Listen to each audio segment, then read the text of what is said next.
Bonjour mon cher Alex et bienvenue à ce Lab Beside qui est une occasion pour nous de parler de sujets de santé qui intéressent la population.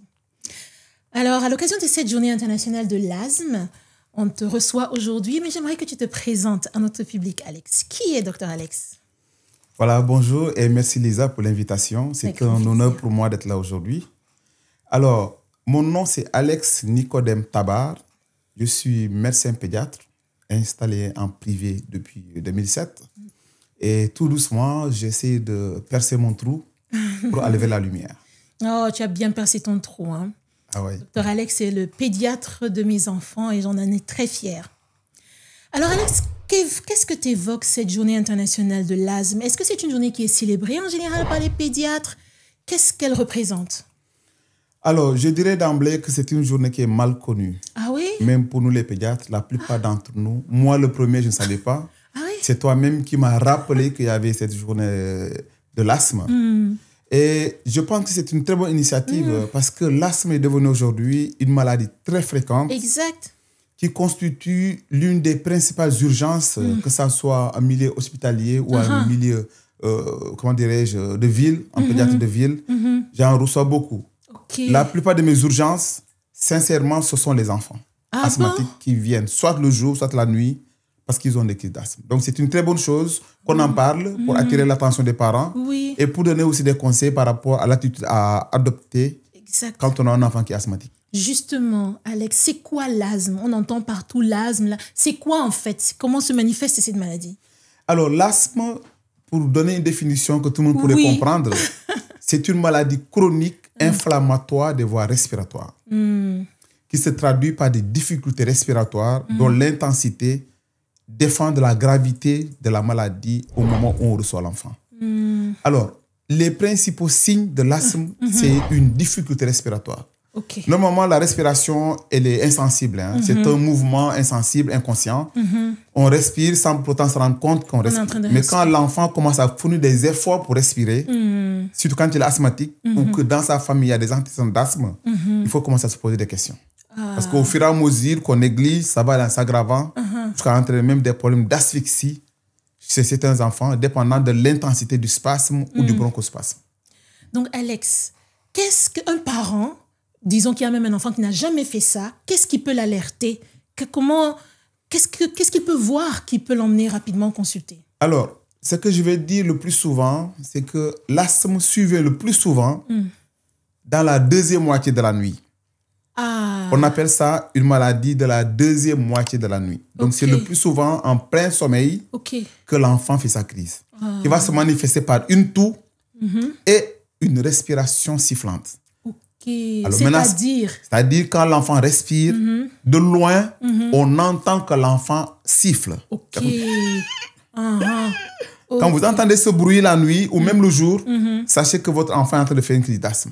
Le plus souvent, il faut l'amener rapidement en consultation. N'attendez même pas, n'appelez même pas pour avoir un conseil d'un médicament à prendre. Amenez l'enfant en consultation pour que le médecin puisse l'examiner et vous dire s'il s'agit effectivement d'une crise d'asthme ou pas. Parce qu'il y a aussi d'autres pathologies qui peuvent entraîner ces sifflements. Notamment quand l'enfant inhale un corps étranger, ça peut se manifester ainsi. Dans tous les cas, que ça soit un corps étranger, une crise d'asthme, c'est une urgence majeure. Il faut aller rapidement à l'hôpital. Et je vous fais anticiper un peu. Devant cette respiration sifflante et cette toux insistante qui est là, les parents ont souvent l'habitude de donner un médicament pour arrêter la toux. C'est ça. Ce qu'il ne faut jamais faire. Exact. Il ne faut jamais arrêter la toux chez un enfant qui tousse. Moi, je dis souvent aux parents que la toux est salvatrice. Elle aide même l'enfant à se désencombrer. Donc, arrêter la toux chez un enfant asthmatique, c'est très grave. Ça peut même aggraver la maladie. Mais Alex, qu'est-ce qui cause donc l'asthme? Est-ce qu'on a un moyen d'éviter ça, de le prévenir? Et est-ce qu'on a des causes spéciales chez nous en Afrique, par exemple? Tout à fait. En fait, c'est ça qui rend l'asthme difficile à traiter. Quand tu parles de causes, nous, en pédiatrie, le plus souvent, l'asthme est d'origine allergique. Ce sont les allergies le plus souvent qui déclenchent l'asthme. Mais allergie à quoi, Alex? D'emblée, on ne peut pas savoir à quoi l'enfant est allergique. Mais ça nous aide beaucoup, vraiment, docteur. Ce qu'on fait souvent, c'est d'essayer de voir les facteurs les plus fréquemment rencontrés et qui déclenchent l'asthme. parmi lesquels tu as bien posé la question chez nous en Afrique, c'est l'encens le plus souvent. Ah oui? Le tchouraï est un facteur qui peut déclencher l'asthme.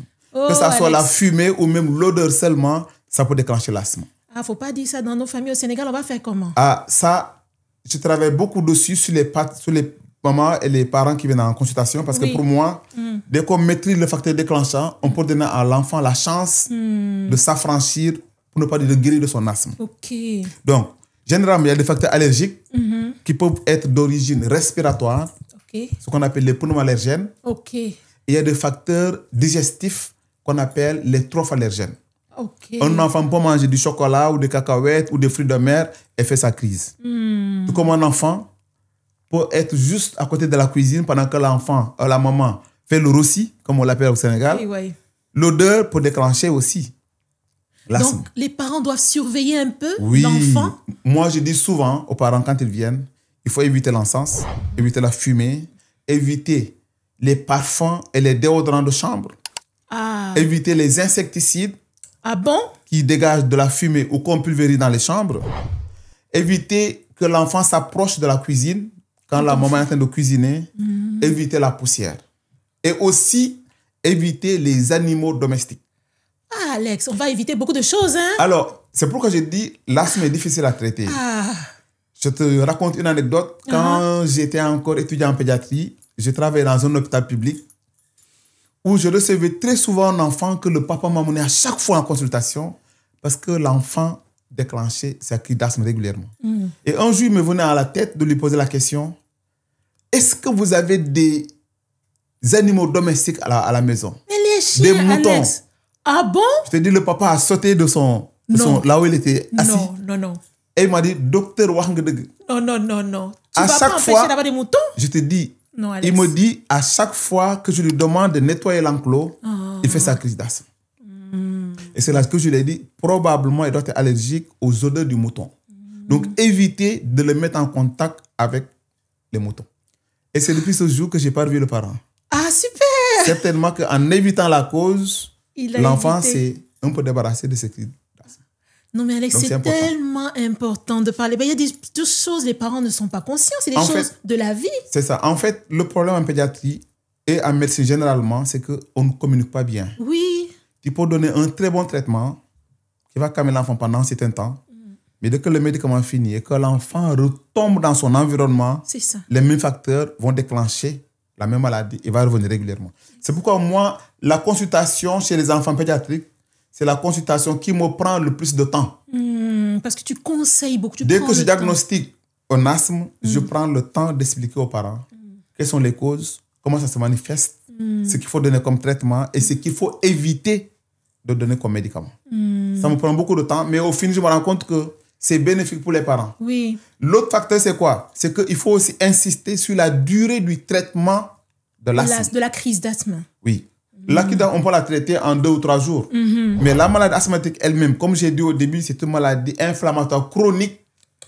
Il faudra le temps de traiter pendant longtemps. Et ça, c'est très important. Donc, les parents, il faut qu'ils traitent pendant combien de temps à peu près, Alex? Alors, d'habitude, nous, on conseille aux parents de traiter pendant 6 mois.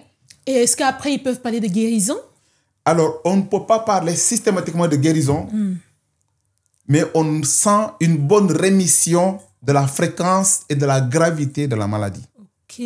Maintenant, si au bout de 6 mois, on se rend compte que l'enfant va mieux, on peut faire soit une fenêtre thérapeutique ou bien réduire considérablement les doses, tout en insistant sur l'importance de veiller sur l'environnement Oui, oui. et aussi certains aliments que l'enfant devrait éviter. Il nous arrive même parfois, moi, il m'arrive souvent de faire des tests pour voir si je peux savoir à quoi l'enfant est allergique. Oui, oui. Et il m'arrive très souvent de me rendre compte que les enfants sont allergiques aux acariens, à la poussière de maison, Oui. aux animaux, à certains fruits, à certains aliments. Carrément, c'est un fruit. Et une fois même, j'ai été traumatisé parce que j'ai reçu un enfant qui était allergique au riz.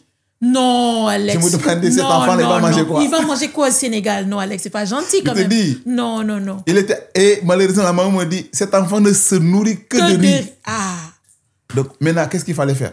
Oh. Ça devient difficile. Ben oui. Des enfants comme ça sont difficiles à traiter. Il faut de bonnes doses de corticoïdes et d'anti-inflammatoires et de le surveiller régulièrement pour qu'il ne fasse pas une crise plus sévère. Oui, oui. Et bon, Donc, tu vois, c'est possible. Vous faites des recherches d'allergies respiratoires et de recherches d'allergies digestives. Mais l'absence de résultats, quand le résultat est négatif, ne veut pas dire que l'enfant n'est pas allergique. À quelque chose. Il est allergique, mais on ne sait pas encore à quoi il est allergique. C'est pas facile. Oui, du tout. L'autre cause d'asthme chez les enfants, j'ai parlé des allergies, il y a aussi des causes virales. Oui. Surtout chez les enfants plus petits. Okay. Ceux qui sont à la crèche ou à la maternelle. J'en reçois aussi beaucoup. Chez eux, le plus souvent, ils font des bronchiolites. Oui. Qui sont dus à un virus qu'on appelle le VRS. Oui. Le virus respiratoire syncytial. Des enfants comme ça, je dis à la maman, c'est difficile parce que je ne peux pas te dire d'enlever ton enfant de la crèche ou de la maternelle. Exact. Mais sache que la crèche, c'est l'endroit le plus indiqué pour avoir ça. Donc, qu'elle fasse alors comment? Elle fait le choix. C'est à elle de choisir. Moi, je pose le diagnostic. C'est à elle de choisir. Souvent, même parfois, je vais plus loin le conseillant d'enlever l'enfant. De cette crèche-là? Et de chercher une nounou à la maison. Ok. Pour au moins libérer un peu l'enfant. D'attendre qu'il soit un peu plus solide pour qu'on le ramène là-bas. À la crèche. Parce que ces enfants font des crises qui sont parfois très difficiles et qui résistent au salbutamol qui permet de dilater les bronches. C'est difficile parfois. Il faut faire plusieurs nébulisations voilà, pour avoir un bon résultat. Eh ben, dis donc. Voilà. Donc, ça vaut le coup de sensibiliser Alex. La clé, c'est la sensibilisation. Oui. Moi, je me dis, quand je pose un diagnostic et que je ne sensibilise pas, j'ai raté mon rôle de pédiatre ou de médecin. Parce que le plus important, c'est de communiquer. Exact. Malheureusement, nous communiquons parfois très mal. Ou parfois, on n'a même pas le temps de communiquer parce qu'on est tellement débordé que là, il faut donner 10 minutes à un malade. On sent parfois que c'est beaucoup parce qu'il y a beaucoup de gens qui attendent dehors. Mais il faut toujours prendre le temps de bien conseiller, de bien expliquer et de bien éduquer les parents par rapport à la maladie. C'est eux qui voient l'enfant à la maison et qui peuvent prendre les bonnes mesures. Tout à fait. Dis-moi, Alex, est-ce que l'asthme, il y a des pistes de recherche? Est-ce qu'il y a des choses qu'il vaudrait le coup, sous nos cieux, dans nos contextes, de chercher? Nous, on est une compagnie de recherche clinique et on cherche ces sujets-là. Est-ce qu'on a suffisamment cherché déjà? Et est-ce qu'il y a des trucs qui seraient intéressants de chercher dans l'asthme? Alors, il y a effectivement des professeurs d'université qui font des recherches. Mais les recherches le plus souvent se trouvent sur qu'est-ce qui entraîne la cause et quels médicaments il faut donner, quelle durée de traitement il faut pour espérer enlever l'enfant de ce cycle infernal qui est la répétition des crises. Donc, le plus souvent, c'est ça. Mais aujourd'hui, il y a aussi des pistes sur la présence des leucotriènes que le corps sécrète et qui, à un certain niveau, entretient l'asthme qui va se répéter plusieurs fois. Et pour cela, il y a des médicaments qu'on donne aujourd'hui pour réduire aussi la production de ces leucotriènes, tout comme la production des IgE qui, une fois dans le sang à un certain niveau, vont entraîner que l'asthme se répète tout le temps. Oui. Est-ce que tu dirais que nos enfants en Afrique ont un déterminisme différent? Est-ce que tu penses que l'Afrique, comme nous nous comportons avec l'asthme, c'est pas tout à fait pareil avec l'Europe, par exemple? Alors, c'est vrai que chaque pays ou chaque environnement intervient sur la survenue de l'asthme. Quand j'étais étudiant, j'avais un ami, on était dans le mouvement étudiant, il était adulte déjà, il faisait régulièrement ses crises d'asthme. Et quand il fait sa crise, il faut soit une injection pour le soulager rapidement. Les nébulisations, ça ne marchait pas. Voilà, en ce moment, je donnais même des corticoïdes sur une longue durée d'action. Il faut faire une injection qui peut durer 1 mois ou 2 mois pour aider à éviter la répétition des crises. Mais malgré ça, il faisait tout le temps ses crises d'asthme. À ma grande surprise, le gars va en France, il guérit complètement de l'asthme. Non, Alex, il a fait quelque chose quand même. Rien du tout. Quoi? Et moi, je craignais parce que je me disais qu'en France, il fait frais là-bas, avec le froid. Exact. Il allait peut-être faire encore plus de crises d'asthme. Exact. Mais le gars s'est libéré de son asthme. On n'a pas Cela veut dire qu'effectivement, il y a des déterminants. Les facteurs déclenchants étaient dans son environnement ici en Afrique. Parce qu'en Europe, il n'y a pas beaucoup de poussière comme chez nous ici. Et la poussière, comme elle irrite les voies respiratoires, elle peut déclencher ce qu'on appelle l'hyperréactivité bronchique. Oui. Associée au bronchospasme, qui sont en fait les deux principales causes d'asthme. C'est ça en fait qui constitue toute la symptomatologie de l'asthme. Le bronchospasme, c'est quoi? C'est que si en temps normal, la taille des bronches est à ce niveau, quand l'enfant ou la personne fait sa crise d'asthme, ça diminue. Ça diminue et l'air ne passe pas. Voilà, c'est pourquoi l'enfant ou la personne qui souffre de l'asthme fait des efforts pour respirer. C'est pourquoi à distance même, on entend la personne respirer, ce qu'on appelle une respiration sifflante. L'hyperactivité bronchique, c'est quoi? C'est que quand les bronches sont inflammés, elles produisent de la glaire. C'est comme quand on est enrhumé, l'écoulement nasal, c'est la même chose au niveau des bronches. Alors, quand il y a de la glaire dans les bronches, qu'est-ce que le corps fait? Il essaye de... Mais c'est tout, on tousse. Et l'exemple que je donne souvent aux parents, c'est quand tu manges et que tu avales de travers, qu'est-ce que tu fais? Tu vas tousser. Moi, je tousse. Pourquoi tu tousses? Pour faire sortir ce qui est mal passé là. Je lui dis, normalement, dans les bronches, il n'y a que l'air qui doit entrer là-dedans. Mais dès qu'il y a de la glaire, c'est comme le riz qui est passé à travers ou l'eau qui est passée à travers. Il faut que le corps s'en débarrasse. Et le premier moyen de défense des bronches, c'est la toux. Il faut tousser pour enlever les glaires qui sont à l'intérieur. Et c'est ça qui aidera la personne à mieux respirer. Maintenant, si tu arrêtes la toux, les glaires ne sortiront pas. Les bronches sont réduits de calibre. Ça s'encombre davantage. Ça aggrave le cas. L'asthme avec derrière un risque de surinfection. Parce que quand ça devient gluant, jaunâtre, ça veut dire qu'il y a beaucoup de virus, il y a beaucoup de bactéries. Si l'enfant ne tousse pas pour les enlever, tu permets que ça diffuse et que ça donne l'infection pulmonaire. Donc la toux, chez une personne asthmatique, il ne faut jamais la respecter. Il faut peut-être parfois même la favoriser pour aider l'enfant à nettoyer les bronches et à mieux respirer. Alex, écoute, si je te demandais quel conseil tu donnerais en cette journée, que ce soit aux parents, que ce soit peut-être même aux politiques qui devraient peut-être valoriser cette journée un peu plus, quel serait ton mot de la fin? Oui, le mot de la fin, ça serait peut-être m'adresser directement aux parents parce que c'est eux qui doivent faire face aux crises d'asthme. Le conseil, c'est d'être un peu vigilant pour essayer eux-mêmes de détecter le facteur qui peut être à l'origine de la survenue de la crise d'asthme. Comme j'ai dit tout à l'heure, le papa et son enfant qui l'avaient l'enclos et qui faisait sa crise d'asthme. Maintenant, il sait que c'est ça qui déclenche la crise d'asthme. Il va éviter de demander à son enfant d'aller nettoyer l'enclos. Si la maman se rend compte qu'à chaque fois que je mets l'encens, l'enfant tousse ou fait sa crise d'asthme, à chaque fois que je mets le déodorant de chambre, à chaque fois que je mets l'insecticide, c'est ça qui déclenche que le parent lui-même évite parce que c'est une urgence respiratoire aiguë qui parfois est très grave chez l'enfant. Alors, ceci dit, ça c'est pour la prévention. Venons au traitement. Que les parents évitent de faire de l'automédication. C'est parfois très dangereux d'amener son enfant ou bien d'aller voir le pharmacien pour lui dire « mon enfant tousse ». Mais lui, il comprend que tu vas arrêter la toux. C'est ça. Il va te donner un médicament pour arrêter la toux. Et j'ai dit tout à l'heure que dans l'asthme, on ne doit pas arrêter la toux, il faut plutôt la favoriser. Troisième conseil, c'est que les parents comprennent que le traitement de l'asthme se fait par des produits à inhalation, ce qu'on appelle communément les pompes. Les pompes. Les parents ont souvent peur de prendre les pompes. Ah ouais? Mais c'est le meilleur traitement. Les sirops, ça ne fait que calmer seulement, ça ne guérit pas l'asthme. Et parmi les pompes, il y a le plus souvent deux pompes. Une pompe pour régler la crise, pour que l'enfant respire rapidement et mieux, et une pompe pour le traitement de fond.